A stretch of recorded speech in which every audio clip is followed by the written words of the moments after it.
if and unraveling of this major strategic operation, which is a complete failure by the United States and European Union of sanctioning Russia. And then suddenly, what you have?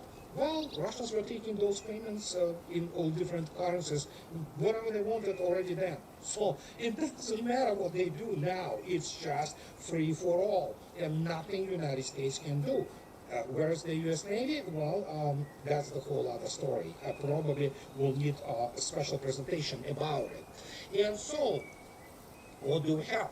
Well, we have not only the situation with obviously the Strait of Hormuz, we also now have another lament from the Wall Street Journal. And again, you're talking to people, which is Martin J. correctly stated, they have no background in anything. They have background in making money. They have those MBAs from whatever the Ivy League. They are morons, basically, most of them, you know. And so they talk about that Iran has thousands of missiles and could retrieve launchers. U.S. intelligence finds. Well, where was U.S. intelligence on the February 28th? Of course, it was removed. Any kind of the opposite voices have been removed by Israel and Israeli lobby and those fanatics from the essentially Christian Zionists, which are not Christians, who are not Christians. And so, White House says devastating attacks on Iraq have strengthened its hands in coming talks, but some officials say Iran could still field more missiles. Yes, it can, and it can continue to demolish basically everything, every single American and Israeli asset in the region, and they can do nothing because the United States doesn't have functioning air defense. It produces about 700 air defense missiles a year. That means, you know what, if you take a look at the scale of the special military operation, it's about, well, 7 days of Russian air defense missiles firing. And Russians have them just, I mean, they are just coming. You have to constantly remind people about the scale. However, nobody can deny the fact that Iran emerged from this much stronger. And you can see yourself that the Washington Post reports that attack seems less like an exit ramp than a rest stop for all sides. Maybe, yeah, we cannot say that hostilities will not continue. The problem is, again, for the escalation, you have to have resources. The United States doesn't have resources other than actually the nuclear weapons, God forbid. Because the rest of it, Iranians can count, so do Russians, how many Tomahawks and Jassams the United States has left. Very few. Not enough to actually continue or even sustain or even increase its more effort. And so, as you can see yourself, Iranians have waved national flags in Tehran Revolution Square on Wednesday after the United States and Iran agreed to a 2-week ceasefire, in a photo taken with approval from Iran's Ministry of Culture and Islamic Guidance. So, yeah, the Iranians have a lot to celebrate. It doesn't mean that it is over. It's probably will continue. Maybe it will, maybe it not. I don't know. You know, it's difficult to say now. But the point is the United States is in no position to do anything about it. And Israel, it doesn't matter what Israel does. I mean, they are stuck in southern Lebanon. And no matter what they throw there, this armor will be burned. And the only thing they do is the same as the United States. They know how is to bomb. That's pretty much it. That's the only thing they can do. The rest of it, they are not good operational planners, never were actually. Well, but that's the whole other story. And so, what do we have? Well, now we have the, hysteria, you know, in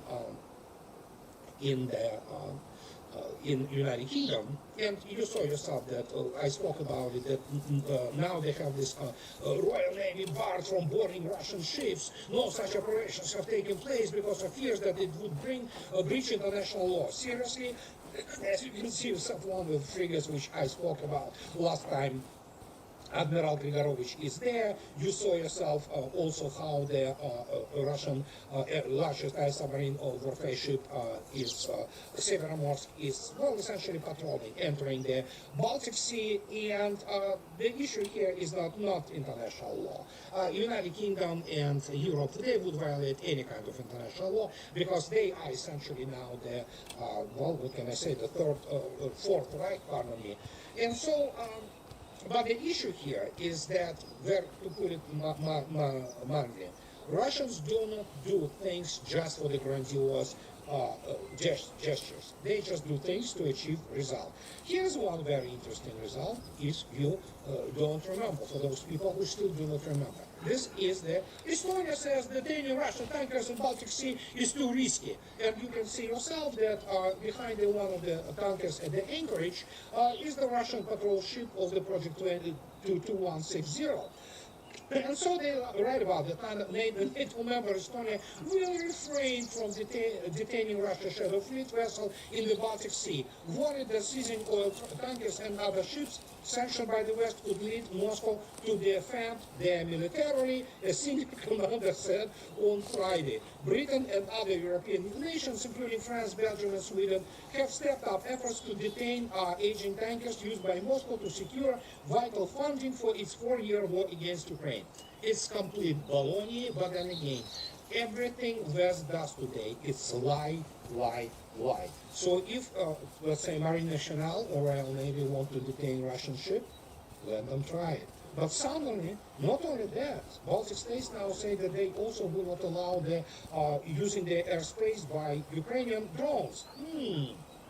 Right. So, what do we have? Well, Russia said we're going to escort ships, and they do. Russia has Navy, a very good one actually, and with enormous striking power. So there you go, and that's what happens. And this is also one of the, how to say it, signs of the times that only power decides everything. And yeah, I spoke about it for decades now. It's just a matter of nature of the power. And everything what is happening now in Ukraine and around Iran and the Middle East, it's the end of the West as we knew it. And they better, again, as already stated, they better accept the fact that Europe is irrelevant. If it continues to behave nastily, Russians can respond. And just, there are all many, military assets Russia can sink if, for example, Europeans do not understand the message. And then, of course, in terms of the United States, my good friend Pepe Escobar stated that the United States is not superpower anymore. Well, it's still superpower, but it's nowhere near where it tries to present itself. It's a major power, and even not the largest nuclear arsenal, and not the best, if you wish. So, this is where we are today. The negotiations continue in Iran, in Pakistan, between Iran and the United States. I don't know if they really met in person, but I want to, especially which coincides with the Fourth Reich ideas, the Martin J. Descriptions of the people in, for example, Trump administration. And I can tell you one thing. I want to pause this before I go.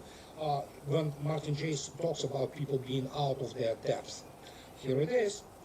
It's a wonderful, which is true. Here it is, man on the left, Brigadier General Ibrahim Zolfagari, spokesperson for Iran's Khatam al-Anbiya Central Headquarters. Master's degree, PhD in philosophy, strategic studies, background in mathematics, fluent in 4 languages, Farsi, Arabic, English, and Hebrew. And you see, on the right, we have Mr. Pete Hegseth. Look at him. He studied politics. What that means? And he was an anchor at the Fox News. So, you see the difference? Yeah, it's the difference. And that is why you cannot explain that people are smarter outside there, smarter than whatever. Trump is, let's not go there. But yeah, it also goes for Europeans, and because European elites are degenerate in the extreme. And those screams and hysteria, those patriotic British people saying, yeah, we can close the La Manche. Okay, even if you close it, England is, United Kingdom is very small. It doesn't take much to circumvent them. So, and that's what happened. So, this is everything I needed to tell you today, guys.